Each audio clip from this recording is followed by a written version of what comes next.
అక్రమ వలసదారులపై ట్రంప్ కఠిన చర్యలు తీసుకుంటున్నారు. తమ దేశంలో అక్రమంగా ఉంటున్న వారిని పంపేస్తున్న క్రమంలో పలు దేశాలు వారిని తీసుకునేందుకు అంగీకరించడం లేదు. ఈ నేపథ్యంలో వారికి పనామాలో ఆశ్రయం కల్పిస్తున్నారు. పనామాలో ఓ హోటల్లో అక్రమ వలసదారులను ఉంచారు. అక్కడి నుంచి వారి వారి దేశాలకు పంపేందుకు ఏర్పాట్లు చేస్తున్నారు. అయితే తాము అక్కడ సురక్షితంగా లేమని, కాపాడాలంటూ అక్రమ వలసదారులు పోస్టర్లు ప్రదర్శిస్తూ ఉండటం కలకలం రేపుతోంది.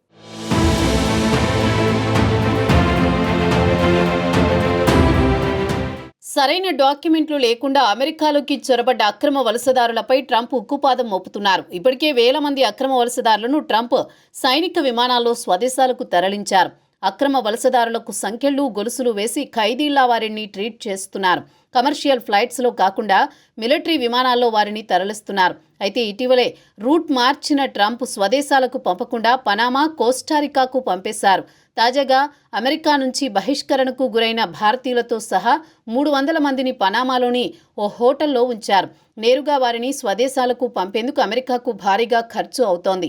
దీంతో ముందుగా వారిని పనామాకు తరలించి అక్కడి నుంచి వారి వారి దేశాలకు తరలించేందుకు ఏర్పాట్లు చేస్తున్నారు. ఈ నేపథ్యంలోనే పనామాలోని హోటల్లో బందీలుగా ఉన్న అక్రమ వలసదారులు మమ్మల్ని రక్షించండి, వీఆర్ నాట్ సేఫ్ అంటూ పోస్టర్లను ప్రదర్శించడం ఇప్పుడు సంచలనంగా మారింది. ప్రస్తుతం ఈ ఫోటోలు సోషల్ మీడియాలో వైరల్గా మారాయి. ఇటీవల లాటిన్ అమెరికాలో పర్యటించిన అమెరికా విదేశాంగ శాఖ మంత్రి మార్క్ రూబియో అక్రమ వలసదారులను తరలించేందుకు కోస్టారికా, గ్వాటమాలా, పనామా దేశాలతో ఒప్పందం చేసుకున్నారు. ఈ నేపథ్యంలోనే పనామా వలసదారులను తీసుకుంది. ఎవరి దేశానికి వాళ్లను పంపే ముందు వారందరినీ పనామా నగరంలోని డెకాపోలిస్ హోటల్లో ఉంచారు.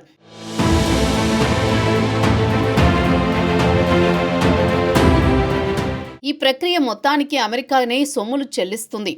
ప్రస్తుతం పనామాలో అక్రమ వలసదారులు ఉన్న ప్రాంతాన్ని భద్రతా బలగాలు అదుపులోకి తీసుకున్నాయి. అక్కడి నుంచి ఎవరూ తప్పించుకోకుండా కట్టుదిట్టమైన భద్రత ఏర్పాటు చేశారు. వలసదారుల సంరక్షణ తదితర బాధ్యతలను అంతర్జాతీయ వలసల సంస్థ చూసుకుంటోంది. దాదాపు 300 మంది వలసదారులు తమ దేశానికి చేరినట్లు పనామా మంత్రి ఫ్రాంకా అబ్రెగో తెలిపారు. వారంతా భారత్, ఇరాన్, నేపాల్, శ్రీలంక, పాకిస్తాన్, ఆఫ్ఘనిస్తాన్తో సహా పలు దేశాలకు చెందినవారని వెల్లడించారు. పనామా హోటల్లో ఉన్న వలసదారుల్లో 40% మంది తిరిగి తమ స్వదేశానికి వెళ్లేందుకు ఆసక్తి చూపడం లేదు. తమ దేశంలో తాము సురక్షితంగా ఉండలేమని వారు చెబుతున్నారు. దీంతో మమ్మల్ని రక్షించండి అంటూ ప్లకార్డులు ప్రదర్శిస్తున్నారు. అక్రమ వలసదారులను స్వదేశానికి తీసుకువచ్చేందుకు భారత్ అమెరికాకు సహాయం చేస్తోంది.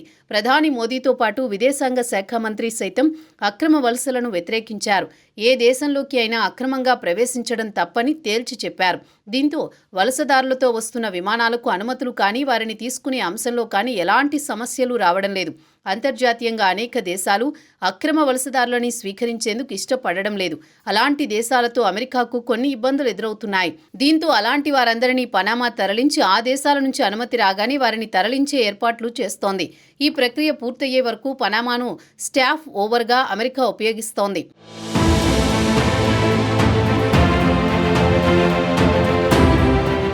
అక్రమ వలసదారుల వీడియోలు, ఫోటోలు సోషల్ మీడియాలో వైరల్ కావడం పనామా రక్షణ శాఖ మంత్రి ఫ్రాంక్ అబ్రెగో స్పందించారు. వలసదారుల స్వేచ్ఛను తాము హరించడం లేదని స్పష్టం చేశారు. వారిని సురక్షితంగా ఉంచేందుకు మాత్రమే తమ దేశం అదుపులో ఉన్నారని తెలిపారు. వలస ఒప్పందంలో భాగంగా బహిష్కరణకు గురైన వాళ్లకు వైద్య సహాయం, ఆహారం అందజేస్తున్నామని తెలిపారు. అయితే స్వదేశాలకు వెళ్లేందుకు ఇష్టపడని వారిని కొలంబియాతో పనామా సరిహద్దుకు సమీపంలోని డేరియన్ అడవిలోని ఓ ఆశ్రయానికి తరలించనున్నట్టు అమెరికా అధికారులు వెల్లడించారు. వీరి బాగోగుల్ని international organisation for migration, UN refugee agency వారు చూసుకుంటారని తెలిపారు. ప్రస్తుతం పనామాలోని 300 మందిలో 171 మంది అక్రమ వలసదారులు వారి స్వదేశాలకు తిరిగి వెళ్లేందుకు స్వచ్ఛందంగా అంగీకరించారని అధికారులు చెబుతున్నారు. మిగతా వాళ్లలో స్వదేశానికి కాకుండా వేరే దేశాలకు వెళ్లాలి అనుకునే వారిలో 97 మందిని డేరియన్లోని ఒక శిబిరానికి తరలించారు.